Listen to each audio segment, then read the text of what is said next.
नमस्कार आपण मानक स्वागत जणे आरंभ करुछु आजिर नारी महल।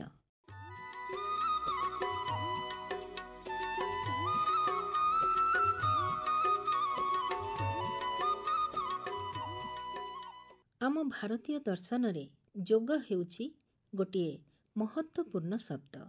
वेद उपनिषद गीता एवं पुराण रे अति पुरातन कालरू एई जोग शब्द व्यवहृत हे आसुछि।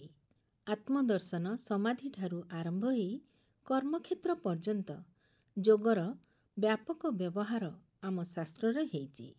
एई जोग दर्शनर उपदेष्टा महर्षि पतंजलि जोग शब्दर अर्थ साधना द्वारा जेतेबेले मनरे लय प्राप्त हुए एवं मन आत्मस्वरूप रे अवस्थित होई जाए सेतेबेले जोग हुए बोली दर्शेइचंती। तेणु संक्षेपरे आमे बुझिबा जे संयम पूर्वक साधना करी आत्मा को परमात्मा सहित मिलन करी समाधिर आनंद नेबा ही प्रकृत जोग। दिन थिला एई जोग संपर्क रे बहुत कम लोक जानिथिले, किंतु वर्तमान समय रे एई जोग संपर्क रे प्राय अधिकांश अवगत हेलेनी। महिला माने मध्य आगकू आसी एई क्षेत्र रे प्रशिक्षिका भावरे सुनाम अर्जन कलेनी। सेई भली जणे प्रशिक्षिका हेउछंती स्वरूपा समादार, जे कि जनवरी 26 परेड रे मान्यवर प्रधानमंत्री द्वारा संबर्धित होइचंती। आसंतु तांकु भेटिबा एई जोग संपर्क रे आलोचनाटिए करिबा। आलोचना जोग करे निरोग। तेबे आलोचना करिबा पूर्वरु प्रथमे तांकु आमर कार्यक्रम को स्वागत जणैबा। नमस्कार। नमस्कार। आपण जणे जोग शिक्षिका, कोठी आपण जोग शिक्षा दान करंती? मु आज्ञा आयुष मंत्रालय तरफ मु जोग इंस्ट्रक्टर भाबे होमियोपैथिक मेडिकल रे कार्यरत। आमे आजिकाली समस्ते जानू जे जोग करिबा द्वारा शरीर सुस्थ रहे। ए कथा जानिले भी आमे निज शरीर प्रति टिके अणहेला करिथाउ। तेबे एई जोग संपर्क रे टिके विस्तृत भाबरे प्रथमे आमर श्रोता मानकु कहि दियंतु।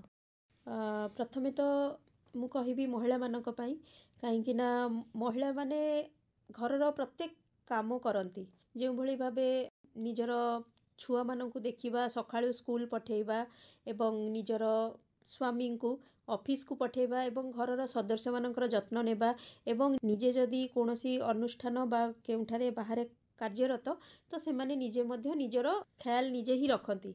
हाँ, एटा कहिबी प्रत्येक काम ही गोटे गोटे जोग आसन। कहीं ना लुगा धोइबाठू आरंभ करी आपणकर घरर प्रत्येक काम रोषे करबाठू आरंभ करी घरर प्रत्येक सदस्यंकर मन नहीं चलिबा गोटे गोटे आमे कहिबा जे आसन।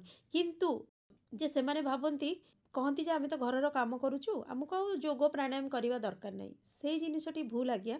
घरर काम करबा संगे संगे आपनको जोग एवं प्राणायाम ए दुईटी करबा निहाती दरकार। काहेकि ना आपण जेबळे जानिथिबे जे हमर पीएम सर नरेंद्र मोदी से प्रथमे स्वच्छता को बहुत ध्यान दियंती। सेथिपई से स्वच्छता अभियान मध्य चलाइचंती। प्रथमे आमे कोन करिबा, निजर घर परिवार को स्वच्छ रखिबा एवं ता सहित निजर आखपाख को मध्य स्वच्छ रखिबा। आमे निजर आखपाख को स्वच्छ रखिबा ता सहित आमे हमर शरीर को मध्य स्वच्छ रखिबा। काहेकि ना आम भीतर भी बहुत सारा मैला अच्छी, तो ताहाको आमे किभଳି भाबरे बाहर को निष्कासन करिबा एही योगा एवं प्राणायाम मध्य दे जोग एवं प्राणायाम माध्यम दे आमे शरीर को सुस्थ रखि परिबा। जदि आमे सुस्थ रहिबा तो आमे हमर घरर परिवार मानकर सदस्य जो माने भी अछंती तो तांकु मध्य आमे ठीक से जत्न नै परिबा। जदि आमे ठीक रहिबानी तो आमे तांकर किभଳି भाबरे जत्न नेबा। आउ गोटे कथा कहि रखिबी, देखंतु घरर जदि माता एवं पिता दुई जन जदि जोग बा प्राणायाम करूछंती तेबे देखिबे घर थिबा छोट छोट सदस्य जो माने कि छोट पिला माने तो से माने भी देखिबे धीरे धीरे आसी आपनक सहित योगदान करिवे काहेकि ना से माने देखिबे बापा एवं माँ दुई जन जोग एवं प्राणायाम रो अभ्यास करूछंती तो से माने मध्य धीरे धीरे आपनक देखि देखि से माने मध्य करिबा को लागिबे देखिले ना घर धीरे धीरे आपनकर आश्रम रे परिणत होला ता सहित मु कहिबी निजर खाद्य पानीय उपरे मध्य टिके यत्नवान हेबे कहीं एबे युवपीढ़ी को देखिए बाहर खाद्य उपर बहुत आकृष्ट जो भली कि देखिए रास्ता कड़े चारिआडे देखिए फास्टफुड दुकान घरर खाइबा धीरे धीरे कमी जाउछि मु कहिबी जे आपण घरर खाइबा खाआंतु ताहले निरोग रहिबे एवं ता सहित जोग एवं प्राणायाम मध्य करंतु संतुलित आहार नियंतु काहेकि ना आम रोसेई घरे प्रकृति माता आमको बहुत सारा तो आयुर्वेदिक जिनिस ए प्रकृति आमको मिले किंतु आमे ताहाको अणदेखा करू तो आमे एई घर तैयारी जिनिस को आकृष्ट हेबा घर तैयारी जिनिस खाइबा जे भली भाबे देखो हमर रोसेई घरे हमर जहाँ भी जिनिस अछि अदा बहुत बढ़िया जिनिस आयुर्वेदिक जिनिस आपणकर हळदी रे एंटीबायोटिक रो गुण भरी रहिछि आगरु देखिबे बुढ़ी माँ बा जेजेमा माने कौन करुतिले ना हाथ कटि गले से माने हळदी लगै दउतिले हळदी लगै देले कौन होबो ना आपण आजिकाली जो डेटॉल लगौचंती सेटा आपणकर एंटीबायोटिक रो काम दबो हळदी पियाज हैला रसुण हैला आपण जानिचंती जो मानकर चुट्टी झड़ुची से माने पियाज रस जदि चुट्टीर मूलरे लगेइले एवं जदि आपण खाइबारे जदि आपण कंचा पियाज मध्याह्न भोजन आमे जोटा नौचे आपण जदि सेटारे कंचा पियाज खाइबारे सलाड भाबे नौचंती तो बहुत आपण को लाभ मिलिबो यारू काहेकि ना आमे महिला माने सौंदर्य प्रति बहुत चिंतित थाउ सचेतन थाउ कंचा पियाज खाइबा द्वारा आपणकर चुट्टी मूल बहुत बढ़िया रहिबो चुट्टी छिड़ीबनी जो मानकर चुट्टी बहुत छिड़ुची एबे बहुत एई गोटिए जिनिस महिला मानक भितर बहुत देखा जाए जे चुट्टी छिड़ीबा आपण चुट्टी छिड़ीबारटू मध्य बहुत सारा लाभ पाइबे हाँ मु आ गोटिए कथा कहि रखिबी एटा बदे बहुत कम जन जानिथिबे रात्रि भोजन जोटा करूथिबे निहात 7टा रु 8टा भितरे करिबा भी दरकार रात्रि भोजन करला बेले ना बहुत हालुका खाद्य ग्रहण करिवे केबे गरिष्ठ खाद्य ग्रहण करिवेनी काहेकि ना सेते बेले सूर्य तो हमर नथांती तो सूर्य थिबा अवस्था रे आपण जहा गरिष्ठ खाद्य ग्रहण करि परिवे सूर्य नथिबा अवस्था रे राति रे बहुत लाइट खाद्य हमें जहा को कहू ताकू ग्रहण करिवे एवं ता सहित हमें देखिचु बहुत जन सलाड नियंती राति रे भूल भी से जिनिसटी भूल करिवे नाही सलाड जेमति कि आपण जाको हमें कहू काकुड़ी बा पियाज मूला ए तीनोटी जिनिस बिल्कुल भी खाइबे नाही एहा आपणकर विपरीत दिग को गति करिवो ए तीनोटी जिनिस बिल्कुल भी खाइबेनी मूला तो बिल्कुल भी नुह खाइबे नाही काकुड़ी एवं पियाज मध्य एटा जानि रखिथिबे राति रे केबे भी खाइबेनी कंचा पियाज काकुड़ी तेबे ए जो जोग करबा सहित जदि खाद्य पदार्थ प्रति आमे सचेतन हबा ताहले निश्चित भाव में सुफल पाइपर बोली आप कहते आज्ञा तो विभिन्न क्षेत्र रे भिन्न भिन्न प्रकार रे जोग को वर्णना करा जायछि ए जोग केते प्रकार रो बोली आपण कहिबे जोग हमर 81 प्रकार रो अछि एवं प्राणायाम 11 प्रकार रो अछि आज्ञा किंतु स्वतंत्र आमे हमर ए दिनचर्या हमर जीवनचर्या भितरे 7टी प्राणायाम आमे करि थाउ जेउथरु कि 2टी प्राणायाम अनिर्वार्य कहवाकू गले जेउटू कि कपालभाति एवं अनुलोम विलोम मु मध्य आज्ञा आपणकर होमियोपैथिक मेडिकल हमर जो अछि आयुष मंत्रालय तरफ रु कटक सदर दहीगाँ जो ब्लॉक अछि मु सेठारे कार्यरत एवं बहुत पेशेंट को मु देखे बहुत पेशेंट आसंती विशेष करी मु महिला मानक पई कहबी बहुत छोट दिनरु छोट झियो माने आसंती कोन ना से माने गैस्ट्रिक रोग रे पीड़ित काहेकि आजिकाली गैस्ट्रिक रोग हेउची छोट छुआंक मध्य रे गैस्ट्रिक रोग काहेकि परिलक्षित हेउची आमे केबे चिंता करिने ता विषय रे आमे छोट छुआ को बाहर खाद्य आनी की दे दोचे नाई छोट छुआ को जेते पारिबे घरर खाद्य खुआंतु माँ मानक मु कहबी घरर खाद्य खुआंतु ता सहित छात्र छात्री मानक पई मु कहबी जे छात्री माने अछंती से माने बहुत छोट से माने निजे किछि करि परिबे नाही किंतु 5टी आसन से माने करिबा बहुत जरूरी गोटी हेउची आमे आसन भितर जे आसनटी राजा जहाको आमे किंग ऑफ द आसन बोली कहू शीर्षासन ताहा छोट छुआ माने करिवे ताड़ा आसन करिवे शीर्षासन करिवा फल रे कोन हुए आपण मुंड को तळकु देउछंती एवं गोड़ को ऊपर को उठाउछंती एहा द्वारा कोन हेबो ना आपणकर ब्लड सर्कुलेशन ठीक से प्रवाहित हबो आपणकर बॉडी रे ब्लड सर्कुलेशन ठीक से हबो आपणकर मस्तिष्क उन्नत हेबो स्मरण शक्ति बढ़िबो ଛାତ୍ରଛାତ୍ରୀଙ୍କ କ୍ଷେତ୍ରରେ ମୁଁ କହିବି। ଏବଂ ଦ୍ୱିତୀୟତଃ ହେଉଛି ତାଡ଼ା ଆସନ। ତାଡ଼ା ମାନେ କ'ଣ ହେଉଛି? ତାଳ ଗଛ। ତାଳ ଗଛକୁ କହୁ ଆମେ ତାଡ଼ା। ତ ସେଇ ତାଳ ଗଛ ପରି ଆସନ କରିବା କେମିତି?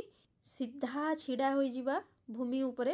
ତଳେ କେବେ ବି ଆସନ କରିବେନି। କିଛି ଗୋଟେ ବିଛେଇ ଦେବେ, କମ୍ବଳ ହେଉ ବା ଆମର ଆଜିକାଲି ଯୋଗା ମ୍ୟାଟ୍ ମିଳୁଛି, ତାକୁ ତଳେ ବିଛେଇ ଦେବେ ଏବଂ ତା ଉପରେ ଛିଡ଼ା ହେବେ ଏବଂ ଗୋଡ଼ ଦୁଇଟି ମଧ୍ୟରେ ଟିକେ ଗ୍ୟାପ୍ ରଖିବେ। ଗ୍ୟାପ୍ ରଖି କ'ଣ କରିବେ? ନିଜର ଆଙ୍ଗୁଳି ସାହାଯ୍ୟରେ ଧୀରେ ଧୀରେ ଛିଡ଼ା ହେବେ। ନିଜ ଭିତରେ ପ୍ରଶ୍ୱାସକୁ ଭିତରେ ନେବେ, କିଛି ସମୟ ରଖିବେ, ଯେମିତି ଜୋରରେ ପ୍ରଶ୍ୱାସକୁ ନେବେ ନାଭି ପର୍ଯ୍ୟନ୍ତ, ଏବଂ ହାତ ଦୁଇଟିକୁ ଦୁଇ ଆଙ୍ଗୁଳି ଭିତରେ ଫସେଇ ନେବେ ଏବଂ ହାତକୁ ଓଲଟେଇ ଦେବେ ଏବଂ ଧୀରେ ଧୀରେ ଧୀରେ ଧୀରେ ତାକୁ କ'ଣ କରିବେ? ଯେମିତି ତାଳ ଗଛ ଛିଡ଼ା ହେଇଛି ନା, ସେମିତି ଦୁଇ ଆଙ୍ଗୁଳି, ଯେଉଁ ପାଦର ଆଙ୍ଗୁଳି ଅଛି, ସେ ଆଙ୍ଗୁଳି ମଧ୍ୟ ଦେଇ ଗୋଇଠିକୁ ଟେକି ଦେବେ ଏବଂ ଧୀରେ ଧୀରେ ଧୀରେ ଧୀରେ ଛିଡ଼ା ହେବେ। ଏଇ ଆସନଟି ଛାତ୍ରଛାତ୍ରୀମାନେ କରିବା ଦ୍ୱାରା କ'ଣ ହୁଏ? ଯେଉଁମାନଙ୍କର ହାଇଟ୍ କମ୍, ଯେଉଁମାନେ ଚାହୁଁଛନ୍ତି ଯେ ଆମର ହାଇଟ୍ ବଢ଼ୁ ବୋଲି, ତ ସେମାନେ କରିପାରିବେ। ଏହାଦ୍ୱାରା ସ୍ମରଣ ଶକ୍ତି ବୃଦ୍ଧି ହେବ। ହଁ, କେଉଁମାନେ କରିବେନି ମୁଁ କହିଦେବି। ଅଣ୍ଟା ଜନିତ କିଛି ସମସ୍ୟା ଅଛି ବା ଗଛରୁ ପଡ଼ି ଯାଇଥିଲେ କେବେ ଆପଣଙ୍କର ଅଣ୍ଟା ଫ୍ରାକ୍ଚର ହେଇଛି, ତ ସେମାନେ କରିବେନି। ତାପରେ ଆପଣ ମକରା ଆସନ କରିପାରିବେ, ଆପଣ ଭୁଜଙ୍ଗା ଆସନ କରିପାରିବେ, ଆପଣ ଦୁଇ ଚକ୍ରିକା ଆସନ କରିପାରିବେ। ଏଇ ଆସନ କରିବା ଦ୍ୱାରା ଛାତ୍ରଛାତ୍ରୀମାନଙ୍କ ଭିତରେ କ'ଣ ହେବ? ଗୋଟିଏ ସ୍ପୃହା ବଢ଼ିବ। ଏବଂ ଦୁଇଟି ପ୍ରାଣାୟାମ କରିବେ ଛାତ୍ରଛାତ୍ରୀମାନଙ୍କ ପାଇଁ କହିବି। ଗୋଟେ ହେଉଛି ଭ୍ରାମରୀ ପ୍ରାଣାୟାମ। ଏଇ ପ୍ରାଣାୟାମଟି କରିବା ଦ୍ୱାରା କ'ଣ ହେବ? ତାଙ୍କର ସ୍ମରଣ ଶକ୍ତି ବୃଦ୍ଧି ପାଇବ, ପାଠପଢ଼ାରେ ଆଗ୍ରହ ଆସିବ, ଚିଡ଼ଚିଡ଼ ହେବେନି। ଆଜିକାଲି ଛୁଆମାନେ ଟିକେ ଟିକେ କଥାରେ ରାଗିଯାଆନ୍ତି। ଆଜ୍ଞା।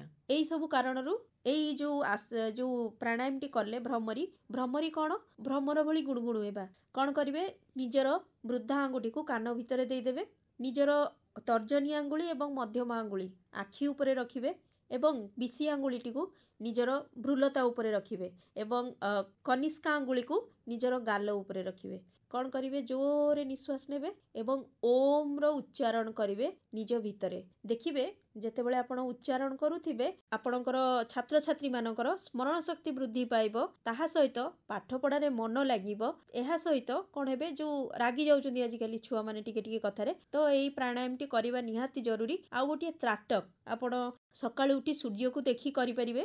କେବଳ ତ୍ରାଟକ ମାନେ ହେଉଛି ଗୋଟିଏ କେନ୍ଦ୍ରବିନ୍ଦୁ, ସୂର୍ଯ୍ୟକୁ ଅନେଇକି ରହିବା ବା ଗୋଟିଏ ପ୍ରଦୀପ ଜ୍ୱଳନ କରିବେ ବା ନିଜର ବୁଢ଼ା ଆଙ୍ଗୁଳିକୁ ଏଭଳି ଭାବରେ ସାମ୍ନାରେ ରଖିବେ ଏବଂ ତାହାକୁ ଦେଖିବେ। ଗୋଟିଏ ଆଖି ପଲକ ପଡ଼ିବ ନାହିଁ, ଗୋଟିଏ କେନ୍ଦ୍ରବିନ୍ଦୁକୁ ଆପଣ ଲକ୍ଷ୍ୟ କରିବେ। ଏହାଦ୍ୱାରା କ'ଣ ହେବ?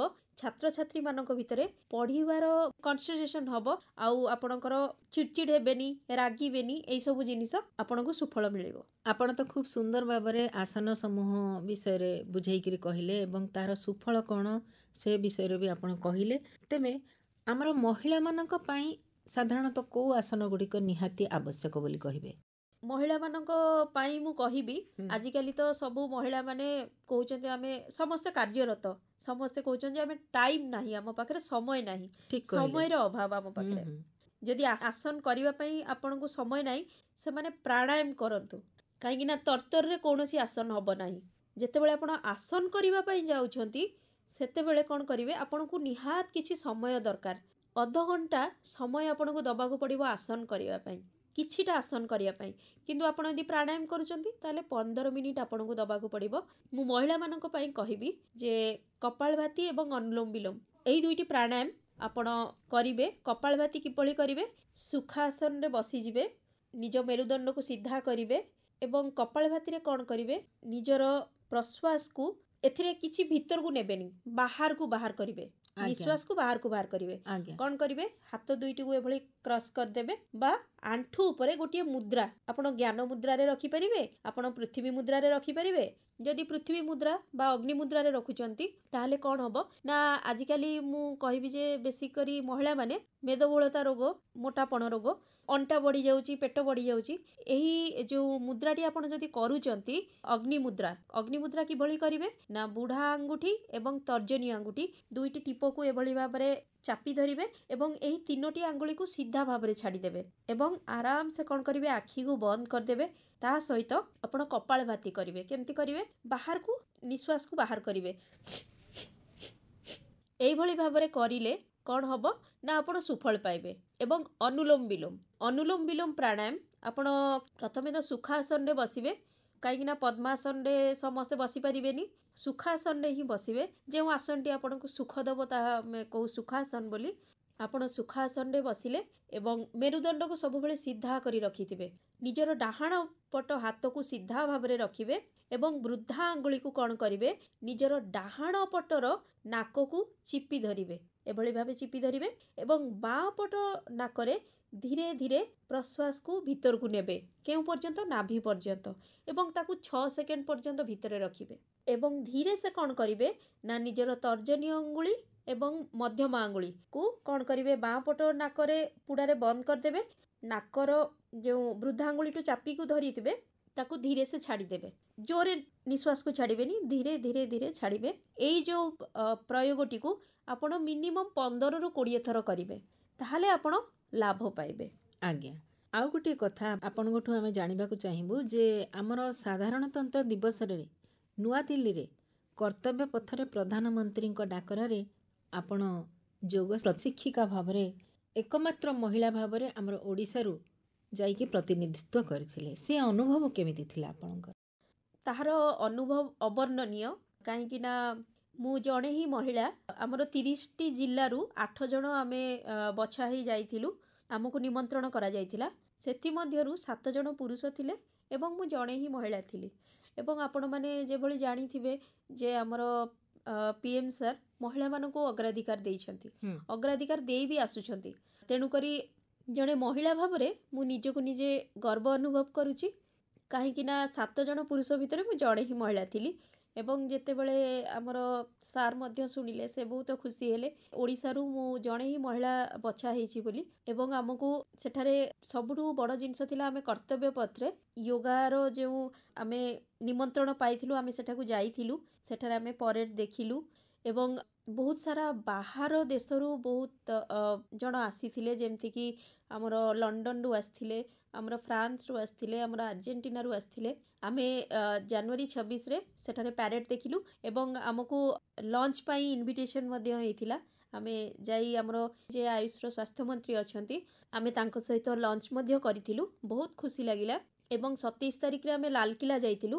ସେଠାରେ ମଧ୍ୟ ଆମେ ଯେଉଁମାନେ ବାହାରୁ ଆସିଥିଲେ, ବହୁତ ସାରା ରାଜ୍ୟରୁ ଆସିଥିଲେ, ଯେମିତିକି ଗୁଜୁରାଟ ହେଲା, ଆମର ରାଜସ୍ଥାନ ହେଲା, ବହୁତ ସାରା ରାଜ୍ୟରୁ ବହୁତ ଜଣ ଆସିଥିଲେ। କିନ୍ତୁ ଆମେ ଆମର ଓଡ଼ିଶାକୁ ରିପ୍ରେଜେଣ୍ଟ କରୁଥିଲୁ। ସମସ୍ତେ କିଛି କିଛି ଆସନ ଦେଖେଇଲେ। ଆମ ଦେଶର ଯେଉଁ ସଂସ୍କୃତି, ଆମ ଦେଶର ଯେଉଁ ୟୋଗା, ତାକୁ ଆମେ ବାହାର ଦେଶର ପାଖରେ କିଭଳି ଭାବରେ ପ୍ରେଜେଣ୍ଟ କରିବା, ଆମେ ସୂର୍ଯ୍ୟ ନମସ୍କାର ଦେଖେଇଥିଲୁ। ସୂର୍ଯ୍ୟ ନମସ୍କାର ହେଉଛି ସବୁଠାରୁ ଭଲ ଆସନ। ଆଉ ସେମାନେ ଶିଖିଥିଲେ ଆମ ପାଖରୁ, ତାର ଉପକାରିତା ବିଷୟରେ ଜାଣିଥିଲେ ଏବଂ ସେମାନେ ବହୁତ ଖୁସି ହେଇଥିଲେ। ଏଇ ସୂର୍ଯ୍ୟ ନମସ୍କାର ଆପଣ ବାହାର ଦେଶର ଲୋକମାନଙ୍କୁ ଶିକ୍ଷା ଦେଇଥିଲେ। ଆଜ୍ଞା, ଖୁବ୍ ସୁନ୍ଦର କଥାଟେ କହିଲେ। ତେବେ ଯୋଗର ଶରୀର ପାଇଁ ଆବଶ୍ୟକତା କେତେ? ଆମେ ସମସ୍ତେ ଯୋଗ କରିବା ନିହାତି ଆବଶ୍ୟକ। ଏ ବିଷୟରେ ଆପଣ ଆମର ଯେଉଁ ମହିଳା ସପ୍ତାହ ପାଳନ ହେଉଛି, ସେଥିପାଇଁ ଆମର ସବୁ ମହିଳା ଭଉଣୀମାନଙ୍କୁ କେମିତି ଯୋଗ ପ୍ରତି ସଚେତନ ହେବେ ସେ ବିଷୟରେ ଟିକେ କହିବେ। ନିଶ୍ଚୟ, ମୁଁ ଏହା କହି ରଖିବି। ଏବେ ତ ଆମର ଯୋଗ ସପ୍ତାହ ପାଳନ ହେଉଛି ଏବଂ ମାର୍ଚ୍ଚ 8 ତାରିଖ ହେଉଛି ଆମର ମହିଳାମାନଙ୍କର ଦିବସ। ମହିଳାମାନେ ଯୋଗ ଏବଂ ଆସନ ଏଇ ଦୁଇଟି ନିହାତି କରିବା ଦରକାର, ପ୍ରାଣାୟାମ କରିବା ଦରକାର।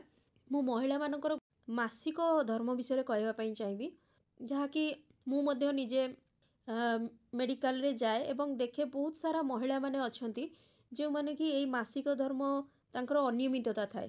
ସେମାନେ କେଉଁମାନଙ୍କର ହୁଏନି, 2 ମାସ ବନ୍ଦ ହେଇଯାଇଛି ଏବଂ କେଉଁମାନଙ୍କର ଯେଉଁ ଋତୁସ୍ରାବ ହୁଏ ତାହା ବହୁତ ହୁଏ। ଏଥିରୁ ମୁଁ କହିବି ଯେ ଆପଣ ପ୍ରାଣାୟାମ କରନ୍ତୁ। ଯେଉଁ 2ଟି ପ୍ରାଣାୟାମ ମୁଁ ଆପଣଙ୍କୁ ଶିଖେଇଲି, କପାଳଭାତି ଏବଂ ଅନୁଲୋମ ବିଲୋମ, ଏଇ 2ଟି କରିବା ଫଳରେ ଆଜ୍ଞା କ୍ୟାନ୍ସର ଭଳି ରୋଗ ମଧ୍ୟ ଭଲ ହେଉଛି। ତ ପ୍ରଥମେ ବିଶ୍ୱାସ ରଖିବା ଦରକାର ଯେ ଏଇ ପ୍ରାଣାୟାମଟିକୁ କଲେ ମୋର ଭଲ ହେବ। ଆଉ ପ୍ରଥମତଃ ମୁଁ କହିବି ଯେ ଆପଣ ପ୍ରଥମେ ଯେତେବେଳେ କରୁଛନ୍ତି, ଜଣେ ଅଭିଜ୍ଞ ଶିକ୍ଷକ ବା ଶିକ୍ଷୟିତ୍ରୀଙ୍କ ପାଖରୁ କିଛି ଦିନ ଶିଖି ନିଅନ୍ତୁ। ଶିଖିବା ପରେ ଆପଣ କରନ୍ତୁ। ସୋସିଆଲ ମିଡ଼ିଆରୁ ଦେଖିକି କରନ୍ତୁନି। ପ୍ରଥମେ ଆପଣ ଶିଖନ୍ତୁ, ତାପରେ ଆପଣ ଘରେ ବସିକି ସୋସିଆଲ ମିଡ଼ିଆରୁ ଦେଖିକି କରନ୍ତୁ। ଏଇ ମାସିକ ଧର୍ମ ବିଷୟରେ ମୁଁ କହିବି ମହିଳାମାନଙ୍କର। ଆପଣ ଗୋଟେ କାମ କରିବେ, ଆପଣ ପ୍ରଥମେ ତ ପ୍ରାଣାୟାମ କରିବେ। ମିନିମମ୍ 15 ମିନିଟ୍ ପ୍ରାଣାୟାମ କରିବେ। ତା ସହିତ ସନ୍ଧ୍ୟାବେଳକୁ କ'ଣ କରିବେ, ଟିକେ କ୍ଷୀରରେ ଟିକେ କେଶର ମିଶାଇବେ ଏବଂ ତାକୁ ଫୁଟେଇବେ। ତାକୁ ଟିକେ ନଖ ଉଷୁମ ହେଲେ ସେ କ୍ଷୀରକୁ ଆପଣ ସେବନ କରନ୍ତୁ। ଦେଖିବେ ଆପଣଙ୍କର एक तो आपणकर ऋतुस्राव ठीक से हेब, मासिक धर्म ठीक हेब, एवं जो माने मासिक धर्म हेले बहुत पीड़ा अनुभव करती, अंटारे पीड़ा हुए, बहुत सारा पीड़ा अनुभव करती, तो सेथुरु मध्य आपन को उपशम मिलिबो।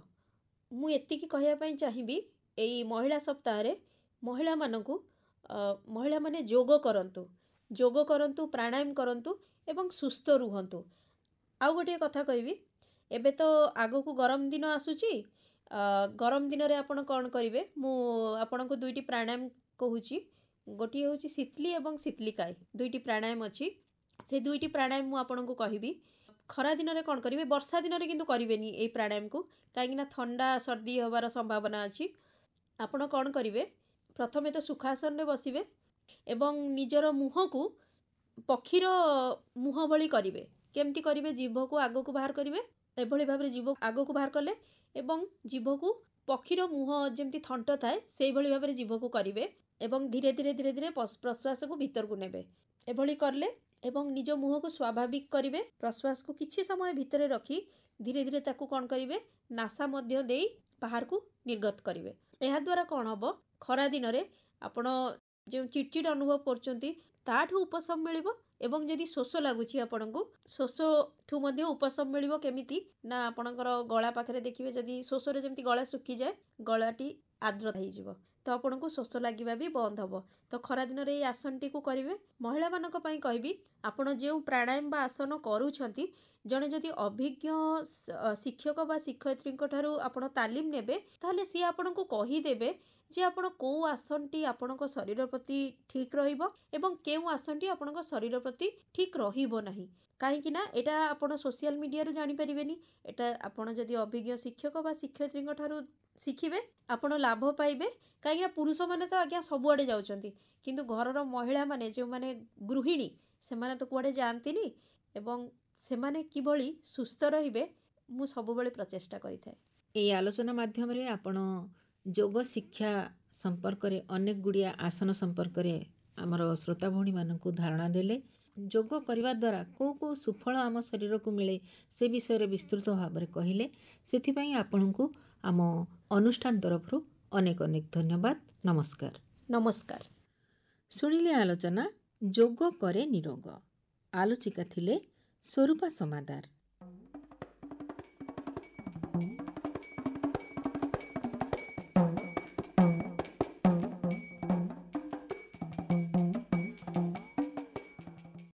चुंबक लुहा को आकर्षित करे, सेमती ध्यान करुथिबा व्यक्ति मध्य निजर प्रचंड शक्ति बल रे अन्य मानकर आकर्षणर केंद्र बिंदु पालटि थाए। एठी आपण मानक पई गीतटिए गाइछंती अर्जुन चरण सामल। जीव ब्रह्म विराजित शरीर मध्यरे, जीव ब्रह्म विराजित शरीर मध्यरे, विहग जुगल जथा विहग जुगल जथा थांति वृक्षरे, जीव ब्रह्म विराजित शरीर मध्यरे, जीव ब्रह्म विराजित शरीर मध्यरे।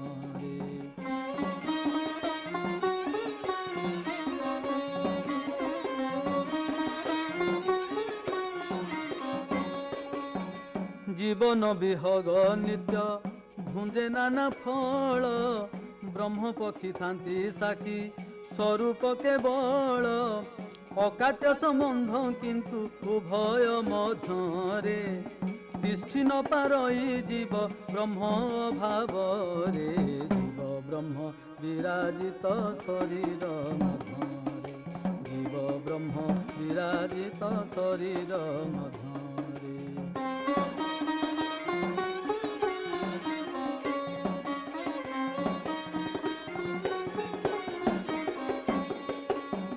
एक दाता अन्य भोक्ता संबंध एपरी, तथापि से जीव थाए ब्रह्म को विस्मरी, मात्र जीव ब्रह्म बिना व्याकुल हृदय, जेणु से ही एकमात्र परम आश्रय, जीव ब्रह्म विराजित शरीर मध्यरे, जीव ब्रह्म विराजित शरीर मध्यरे।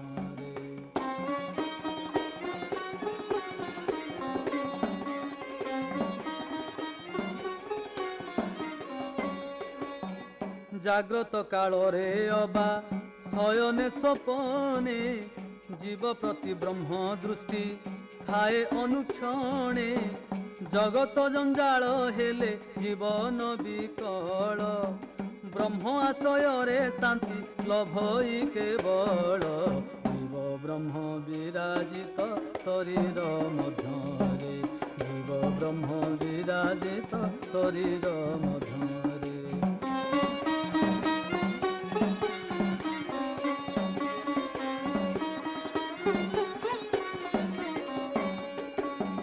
জীব পক্ষী সুখ লোড়ি ভ্রমে নিরন্তর জগত সুখরে কিন্তু শান্তি নাহি তার জীব পক্ষী সুখ লোড়ি ভ্রমে নিরন্তর জগত সুখরে কিন্তু শান্তি নাহি তার নির্মল হৃদয়ে যেবে পায়ে মিত্র সঙ্গ লভই পরম শান্তি জীবন বিহঙ্গ জীব ব্রহ্ম বিরাজিত শরীর ମଧ୍ୟରେ জীব ব্রহ্ম বিরাজিত শরীর ମଧ୍ୟରେ বিহগ যুগଳ যଥା ଥାନ୍ତି ବୃକ୍ଷରେ জীব ব্রহ্ম বিরাজিত শরীর ମଧ୍ୟରେ জীব ব্রহ্ম বিরাজিত শরীর ମଧ୍ୟରେ বিহগ যুগଳ যଥା ଥାନ୍ତି ବୃକ୍ଷରେ জীব ব্রহ্ম বিরাজিତ শরীর ମଧ୍ୟରେ। ଆଜିର କାର୍ଯ୍ୟକ୍ରମ ତ ଶୁଣିଲେ କେମିତି ଲାଗିଲା ଚିଠି ଲେଖି ନିଶ୍ଚୟ ଜଣାଇବେ। ଚିଠି ଦେବା ପାଇଁ ଠିକଣା ହେଲା ନାରୀମହଲ ବିଭାଗ ମାର୍ଫତ କେନ୍ଦ୍ର ନିର୍ଦ୍ଦେଶକ ଆକାଶବାଣୀ କଟକ ପିନ୍କୋଡ଼୍ 753001। ତାହେଲେ ଆଜି ଏଇଠୁ ବିଦାୟ ନେଇ ରହୁଛି ମୁଁ ହରପ୍ରିୟା ଦାସ। ନମସ୍କାର।